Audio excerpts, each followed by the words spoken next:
శుభాకాంక్షలు. అలానే జగనన్న మరి ఏ రోజైతే మనకి ఇన్ఛార్జిగా ఒంగోలుకి నియమించారో ఆ రోజు నుంచి కూడా అలుపెరుగిన పోరాటంగా ప్రతి డివిజన్కి వెళ్ళి రవాణ మరి మోటివేట్ జరిగింది. ప్రతి ఒక్కరిని కూడా కలుపుకోవడం జరిగింది. మరి అలానే కొత్త వాళ్ళని కూడా అంటే రాజకీయం అనేది తెలియని వాళ్ళని కూడా ఈరోజు దగ్గర తీసుకుంది ఎవరంటే మరి సుండూరు రవాణాకే మాత్రమే దక్కుతుందని నేను కూడా చెప్పగలను.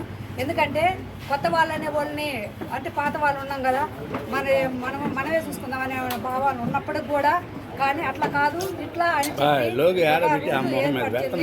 మరి గౌరవమైన సుండూరు రవాణా గారు ఒంగోలు నియోజకవర్గానికి మంచి వ్యక్తిని మరి జగన్మోహన్ రెడ్డి నియమించడంలో మేము చాలా సంతోషంగా వ్యక్తపరుస్తున్నాము.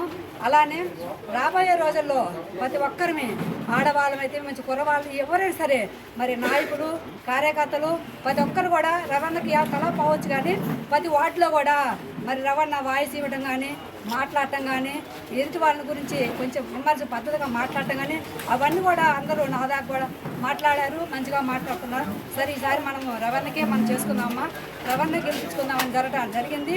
ఇది నేను ఖచ్చితంగా చెబుతున్నది, ఇది కంపల్సరీగా అన్న మాట కాబట్టి నేను ఈరోజు చేయడం ముందుగా సమాగంగా చెబుతున్నాను.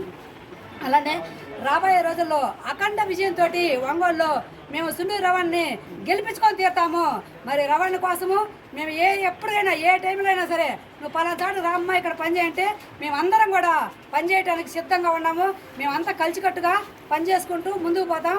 మా అన్న కోసము మళ్ళీ మూడుసారి కూడా పుట్టినరోజు శుభాకాంక్షలు.